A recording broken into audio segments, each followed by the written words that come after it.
In today's breaking story, CNN just dropped a bomb on Donald Trump right as his meeting with President Zelensky ended. That's right, Trump cannot manage to make any of these meetings go well. How's it going, everybody? Hunter Avalone here with Occupy Democrats. Welcome back to another video. Now, Donald Trump is a complete disaster, and he's also a suck-up for Vladimir Putin. Right after Putin suggested that mail-in voting was bad, now Trump is against it. Vladimir Putin said something, one of the most interesting things.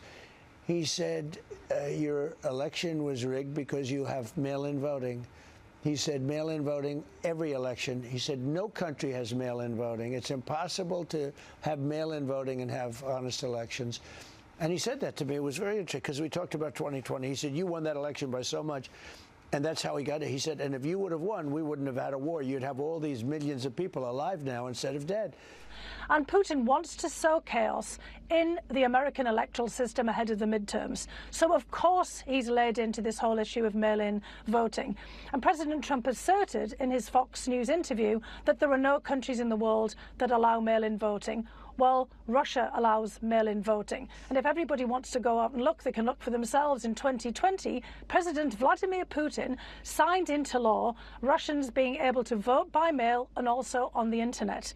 And more than 30 other countries also allow some forms of mail-in voting. So it's just not true that other countries, including Russia, don't use this. It's a pure, blatant piece of manipulation. And Trump's nightmarish behavior does not at all stop there. He recently met with the Ukrainian President Zelensky, and he used the high-stakes event to complain about the mean media.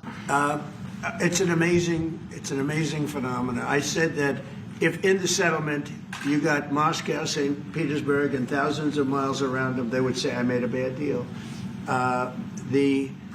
The level of hatred and animosity is incredible. Not with all. I mean, we have great people up here. We also have terrible people up there that I think are told what to say.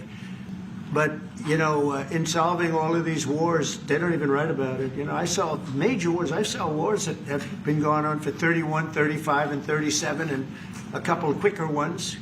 One that was going to go into a full-blown deal very quickly. You know what the one I'm talking about. It was a big one. But they don't even write about that.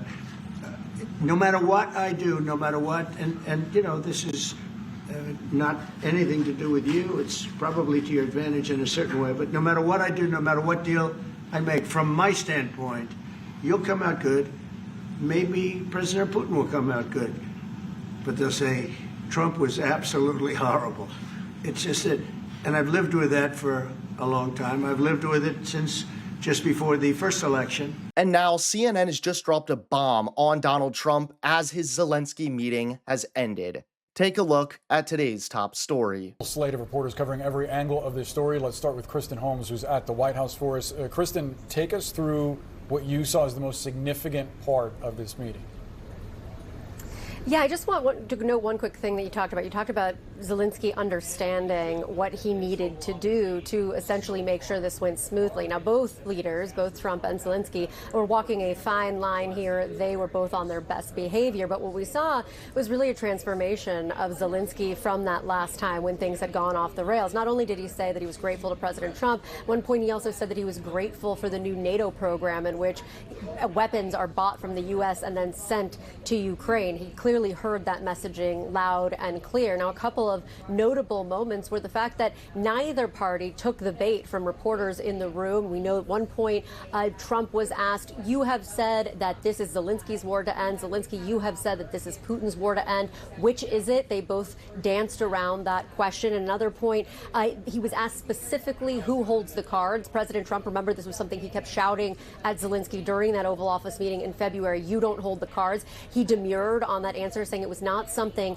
that he wanted to talk about. He didn't want to say. Zelensky was asked a very loaded question that essentially said, are you willing to let Ukrainian troops continue to die, or will you redraw the maps? And he said, I believe there is a diplomatic resolution, that we can have a diplomatic resolution to this war. But talking about what seemed the most significant, other than the tone of this meeting and this shift between these two leaders, was when President Trump was asked about security measures. There was a lot of talk about protecting Ukraine, and specifically he was asked about whether or not the U.S. would consider troops on the ground. This is what he said. Your team has talked about security guarantees. Could that involve U.S. troops? Would you roll that out in the future? We'll let you know that maybe later today. We're meeting with 7 great leaders of great countries also, and we'll be talking about that. They'll all be involved, but there'll be a lot of help when it comes to security. There's going to be a lot of help. It's going to be good. They are first line of defense because they're there. They're Europe, but we're going to help them out also. We'll be involved. Now, there are a couple of other noticeable moments. One, President Trump said that he spoke to Putin indirectly, before this meeting, and was going to call him after the meeting with both the European leaders and with Zelensky. Another part of this is that President Trump said that if they are able to have a trilateral meeting out of this, that he believes that would bring a reasonable end to the war, or you could reasonably believe that that would bring an end to the war. Thanks so much for watching. Please click that like button and subscribe to Occupy Democrats so that you can stay informed and help us stop Donald Trump.